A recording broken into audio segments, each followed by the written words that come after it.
Hello world! Hello everyone! Dito tayo sa Mayluya sa Area 1. Maambon guys.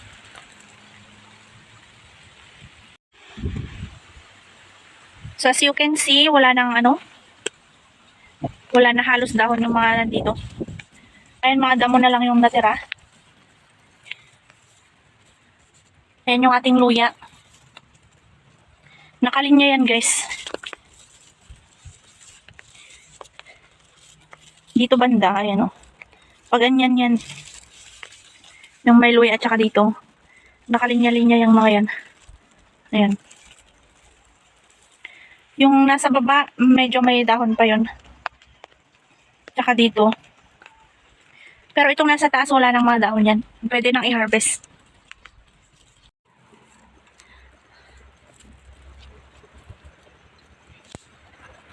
Maambon guys.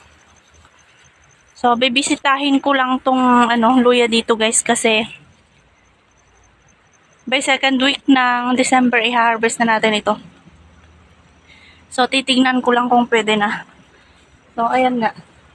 Wala nang mga dahon. I-harvest na natin yan. Ayan. Umuulan.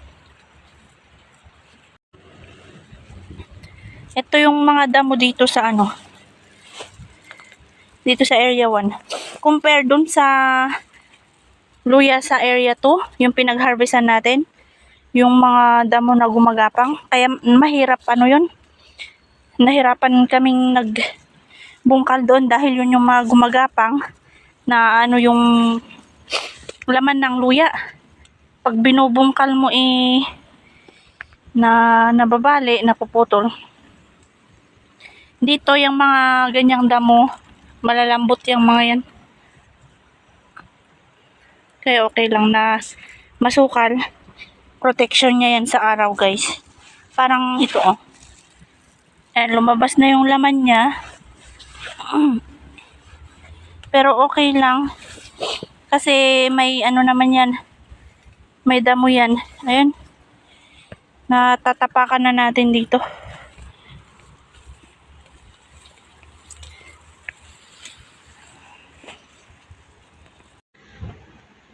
So, nandito tayo sa may tuktok ng bundok. Mataas na dito guys.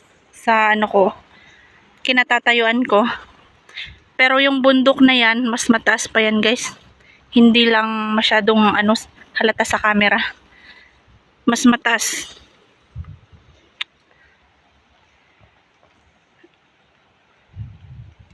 So ayan guys. Itong area na ito yung binibidyo ko din noon. Balikan nyo yung mga naunang video natin. Kung gusto nyo guys. Para makita ninyo kung anong itsura nito noon. So, yung isang puno doon, dito banda, yan yung lagi kong binibidyohan. So ngayon, as you can see, wala nang mga dahon yung ating luya. Tsaka hindi masyadong masukal kasi itong area dito guys. Kaya yan, maliliit pa yung mga damo niya. Kaya yung mga luya din natin, laman ng luya, na ayun nakikita na kaya medyo na ng araw yan naiinitan. Pero buti na lang kamo guys, paminsan-minsan na lang dito umiinit kasi ganito nga yung panahon. Tsaka sunod-sunod din ang bagyo. Kaya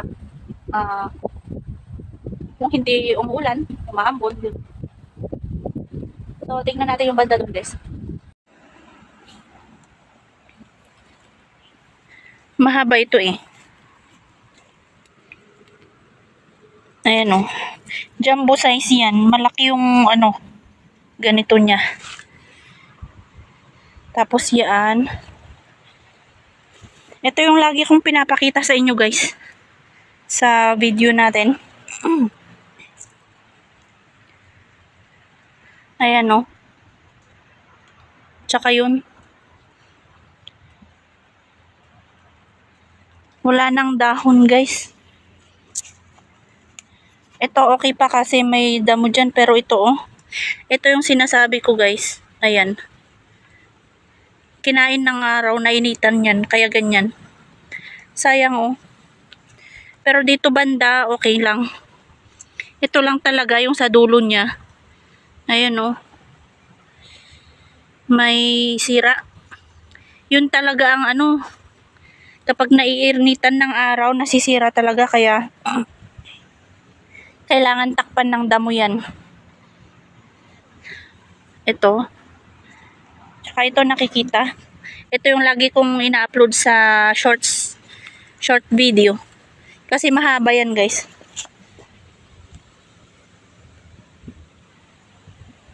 Mahaba ito eh. Ayan, so takpan natin. Meron pa dun eh. Diyan. So ito talaga yung ano, sentro ng ano, araw. Kasi sa umaga dito sa likod sumisikat yung araw. Tapos sa hapon doon naman paglulubog na. Kaya naiinitan na dito banda. Kawawa yung ano natin dito, yung luya natin dito. Yun ang ano, advantage kapag masukal na ang luya.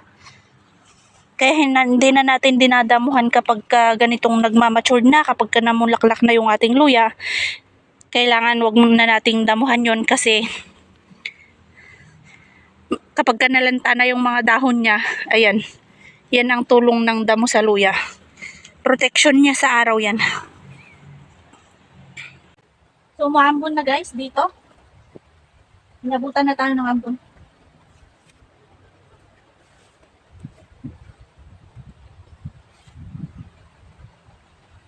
So, ayan, maganda yung tubo ng ano, luya natin dito. Wala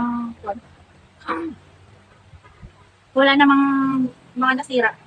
Yung isa lang talaga doon, yung nakita ko dyan na kinain ng ano, yung isang puno, yung naarawan.